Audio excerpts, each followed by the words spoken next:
الحمد لله رب العالمين والصلاة والسلام على سيد الأنبياء والمرسلين أما بعد فأعوذ بالله من الشيطان الرجيم بسم الله الرحمن الرحيم يا رب لك الحمد كما ينبغي لجلال وجهك وعظيم سلطانك رب اشرح لي صدري ويسر لي أمري واحلل عقدة من لساني يفقه قولي رب زدني علما رب زدنی علما رب زدنی علما۔ السلام علیکم ورحمۃ اللہ وبرکاتہ۔ پارہ نمبر 22 سورۃ فاتر، اردو ترجمہ اور تفسیر۔ گزشتہ اسباق میں ہم نے 2 رکوع مکمل کر لیے آیت نمبر 14 تک۔ آج کے سبق پہ آیت نمبر 15 سے باقاعدہ آغاز کیا جا رہا ہے، جس میں اللہ رب العزت ارشاد فرماتا ہے، یا ایھا الناس، اے لوگو، انتم الفقراء الی اللہ، تم تمام کے تمام اللہ کی طرف محتاج ہو، اللہ کے محتاج ہو۔ واللہ، اور اللہ، ہوا، وہی، الغنی الحمید، وہ غنی بھی ہے اور تعریف کے قابل، خوبیوں والا بھی ہے۔ یہاں پر کیا ذکر ہوا؟ انسان اپنی تمام تر زندگی کے ابتدائی مراحل اس دنیا میں آنے سے پہلے، اس دنیا میں جب اس کی کریشن کی جا رہی تھی ماں کے پیٹ میں، تب اس دنیا میں ظاہری طور پر آ جانے کے بعد، الغرض یہ اس دنیا سے جب روح نکل جائے، اپنی قبر میں چلا جائے، عالم برزخ میں چلا جائے، تب یہاں تک کہ قیامت کے دن بھی انسان اپنی زندگی کے ہر لمحے، ہر پہلو کو اگر دیکھے تو وہ اللہ تبارک و تعالیٰ کی ذات کا محتاج ہے بلا شبہ۔ اللہ رب العالمین فرما رہا ہے، اے لوگو، تم اپنے وجود میں، اپنی بقا میں، اپنی نشو و نما میں، غرض یہ کہ اس جہاں یا اس جہاں کے بعد کے جہاں کی زندگی میں ہر قدم اللہ تبارک و تعالیٰ کے فضل و کرم کے محتاج ہو۔ اور اللہ کی ذات کیا ہے؟ واللہ هو الغنی الحمید، تم اس کے محتاج ہو، لیکن وہ بے پرواہ ہے اور تعریف کے قابل۔ یعنی اگر کوئی اس کی تعریف نہ بھی بیان کرے، اگر کوئی اس کی معرفت نہ بھی حاصل کرے، تو اس کا فرق اس ذات کو نہیں پڑتا۔ نقصان اس کا ہے جو معرفت الہی حاصل نہیں کر پا رہا۔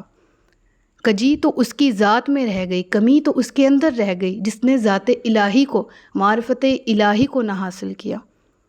جبکہ اللہ فرماتا ہے کہ میری ذات وہ ہے جو غنی ہے، بے پرواہ ہے، بے نیاز ہے، حمید، تمام خوبیوں والی ذات اللہ رب العالمین کی ہے۔ إِن يَشَأْ يُذْهِبْكُمْ وَيَأْتِ بِخَلْقٍ جَدِيدٍ، اگر وہ چاہے تو تمہیں لے جائے اور تمہاری جگہ نئی مخلوق لے آئے۔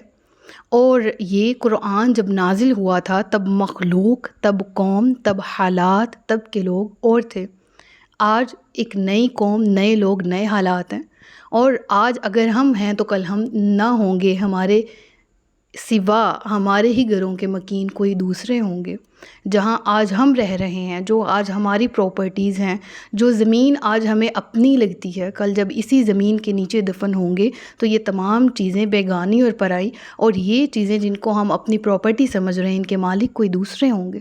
تو یہ تو اللہ کی ذات کی شان ہے نا، کہ مخلوقیں نئی سے نئی آتی جا رہی ہیں، ہم نے بھی اپنے حصے کا کردار ادا کر کے اس دنیا سے یوں ہی چلے جانا ہے۔ وما ذلک علی اللہ بعزیز، اور یہ اللہ پر کچھ دشوار بھی نہیں ہے۔ اہل عرب جو کہ اپنی پراپرٹیز، اپنے زیادہ اچھے حسب نسب، اپنے قبائلی نظام، اپنی اولاد، اپنی زمینوں، ان تمام چیزوں پر بہت فخر محسوس کرتے تھے۔ تو اللہ فرما رہا ہے کہ کوئی بعید نہیں، کوئی مشکل نہیں اللہ کی ذات پر کہ وہ تمہیں ریپلیس کر دے، وہ تمہیں یہاں پر فنا کر دے اور تمہاری جگہ دوسری قومیں لے آئے۔ اور اس کی مثال آج کا قرآن پڑھنے والا ہر طالب علم دیکھ رہا ہے۔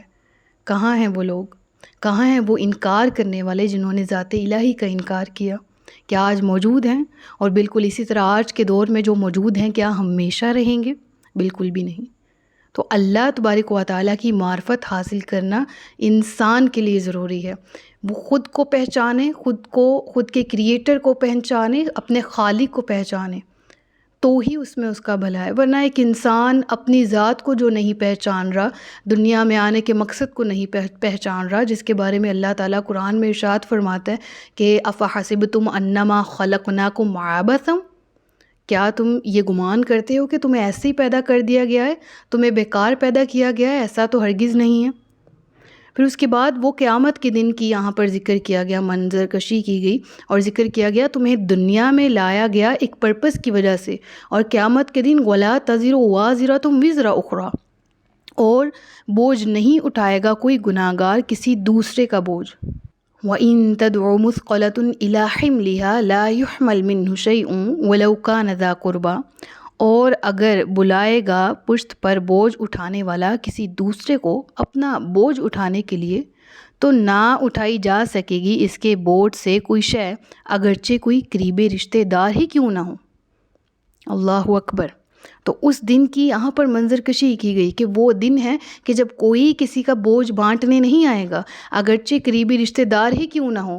کسی کی پیٹھ پر اس کے برے اعمال کا جو وبال کوئی نہایت گہرے اور بھاری بوجھ کی صورت میں اس کے سامنے موجود ہے، جس کو وہ اٹھائے ہوئے ہے، تو کوئی اسے بانٹنے آنے والا نہیں ہے، اگرچہ کوئی اس کا قریبی رشتہ دار کیوں نہ ہو۔ یہاں ایک آیت آتی ہے سورۃ العنکبوت کی آیت نمبر 13، اگر اس کا ہم مفہوم دیکھیں تو وہاں ذکر ہے وَلَا يَحْمِلُنَّ أَثْقَالَهُمْ وَأَثْقَالًا مَعَ أَثْقَالِهِمْ، کہ وہ ضرور اپنے بھی بوجھ اٹھائیں گے اور اپنے بوجھوں کے علاوہ اور بوجھ بھی اٹھائیں گے۔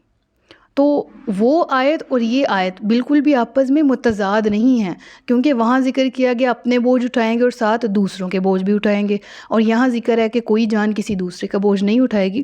تو اس کے مفہوم کو ذرا سمجھ لیجئے گا کہ وہاں جو ذکر ہے، وہاں ذکر ہے کہ جو لوگ کفر اور باطل کے سرغنہ تھے، خود بھی گمراہ ہوئے، بدکار ہے، مشرک ہے، اور دوسروں کو بھی راہ حق سے بھٹکایا، انہیں گناہوں اور شرک میں مبتلا کرنا ان سرداران کا معمول رہا۔ تو اللہ نے سورۃ العنکبوت میں اس کا ذکر کیا کہ یہ وہ لوگ ہیں جن پر دوہرا بوجھ ہوگا، اپنی بدکاریوں کا بھی اور دوسرا ان کی سیاہ کاریوں کا بھی، جو کہ ان کے ورگلانے کی وجہ سے گناہوں میں مبتلا ہوئے۔ یہ لوگ خود تو گمراہ ہوئے، ایک بوجھ اپنے گناہ کا، اور دوسرے کو گمراہ کیا، دوسرے کے گناہ کا بوجھ اگرچہ اس شخص پر بھی ہوگا جس نے گناہ کیا، لیکن اس پر بھی ہوگا جس نے اس کو گناہ کی راہ دکھائی، یا گناہ کے بارے میں گائیڈ کیا، یا گناہ کرنے کا کہا یا مجبور کیا۔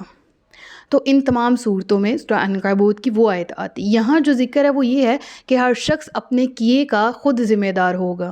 کوئی شخص اگر اپنا رشتہ دار دیکھے کہ یہ میرا بوجھ بانٹ لو، یا کوئی رشتہ دار چاہے کہ اول تو کوئی چاہے گا ہی نہیں، نفسا نفسی کا عالم ہوگا، ہمیں احادیث میں یہی مفہوم ملتا ہے کہ کوئی شخص یہ نہیں کہے گا کہ یہ میری ماں ہے، اس کو جانے دے اور مجھے جو ہے اس کی جگہ عذاب کا شکار کر دے، اگر یہ گناہ گار ہے تو اس کو چھوڑ دے، مجھے پکڑ لے۔ اول تو نفسا نفسی کا عالم، ہر شخص جو ہے وہ اپنی ذات کے بچانے میں لگا ہوا ہوگا۔ تو اللہ تبارک و تعالیٰ فرماتا ہے کہ اگر بالفرض اگر کوئی قریبی رشتہ دار ہی کیوں نہ ہو، وہ بوجھ بانٹنا چاہے، یا شخص چاہے کہ اس کا کوئی قریبی رشتہ دار اس سے اس کے حصے کا بوجھ لے لے گناہوں کا، تاکہ وہ ہلکا ہو سکے، ایسا نہیں ہوگا۔ انما تنذر الذین یخشون ربهم بالغیب واقاموا الصلاۃ، اے نبی صلی اللہ علیہ وآلہ وسلم، آپ صرف ان کو ڈرا سکتے ہیں جو اپنے رب سے بن دیکھے ڈرتے ہیں اور صحیح نماز ادا کرتے ہیں۔ ومن تزکیٰ فانما یتزکیٰ لنفسہ، اور جو پاکیزگی اختیار کرتا ہے سو وہ اپنی بھلائی کے لیے ہی اختیار کرتا ہے۔ وإلی اللہ المصیر، اور اللہ ہی کی طرف لوٹنا ہے، اللہ ہی کی طرف آخری ٹھکانہ ہے۔ وما یستوی الاعمی والبصیر، اور برابر نہیں ہیں اندھا اور دیکھنے والا، ولا الظلمات ولا النور، اور بالکل اسی طرح اندھیریاں اور اجالا یا نور برابر نہیں ہیں، ولا الظل ولا الحرور، اور نہ ہی سایہ اور دھوپ برابر ہیں۔ بالکل اسی طرح سے وما یستوی الاحیاء ولا الاموات، اور نہ ہی برابر ہیں زندہ اور مردہ۔ پھر اس کے بعد ذکر ہوا کہ ان اللہ یسمع من یشاء وما انت بمسمع من فی القبور، کہ بے شک اللہ سناتا ہے جسے چاہتا ہے، اور تم انہیں نہیں سنانے والے انہیں جو کہ قبروں میں پڑے ہوئے ہیں۔ یہاں پر سب سے پہلے ذکر ہوتا ہے وما یستوی الاعمی والبصیر کا، نہیں برابر ہو سکتے اندھا اور بینا، یعنی اعمیٰ سے مراد یہاں پر کافر ہے، وہ شخص جو حق کو دیکھتے ہوئے پہچاننے سے گریز کرتا ہے اس کا ذکر کیا گیا۔ بصیر سے مراد مومن ہے۔ بالکل اسی طرح سے وَلَا الظُّلُمَاتُ اندھیریوں میں کون ہے؟ کفار۔ وَلَا النُّور اور نور سے مراد حق ہے اور حق کو پہچاننے والا مومن ہے۔ وَلَا الظِّلُّ اور وَلَا الْحَرُورُ اور اس سے کیا مطلب ہے؟ سایہ اور دھوپ۔ ہر چیز کی مثال دی گئی اور ہر چیز میں ایک چیز جو کہ انسان اگر دیکھے تو وہ اسے پوزیٹیوٹی اس میں سے شو ہوتی ہے اور دوسری چیز کو دیکھے تو اس میں سے نیگیٹیوٹی شو ہوتی ہے۔ جیسے اگر دیکھا جائے اندھا اور بینا تو ہمیں کس میں پوزیٹیو لگ رہا ہے؟ کون سی چیز جو ہے وہ اچھائی والے عنصر پر موجود ہے؟ یقیناً دیکھنے والا۔ پھر اسی طرح سے اندھیرا اور اجالا، نور تو روشنی، اسی طرح سے سایہ اور دھوپ، اس میں سے سایہ ٹھنڈی جگہ۔ وما یستوی الاحیاء ولا الاموات تو پھر زندہ اور مردہ ان دونوں میں سے کون، کیا دونوں برابر ہیں؟ نہیں، زندہ بہتر ہے۔ مردہ جو کہ اپنے اس کے اعمال کے دروازے بند ہو چکے ہیں، جو نہ سن سکتا ہے، نہ دیکھ سکتا ہے، نہ بول سکتا ہے، وہ بالکل بھی اس شخص کے برابر نہیں ہے جو سانسیں لے رہا ہے۔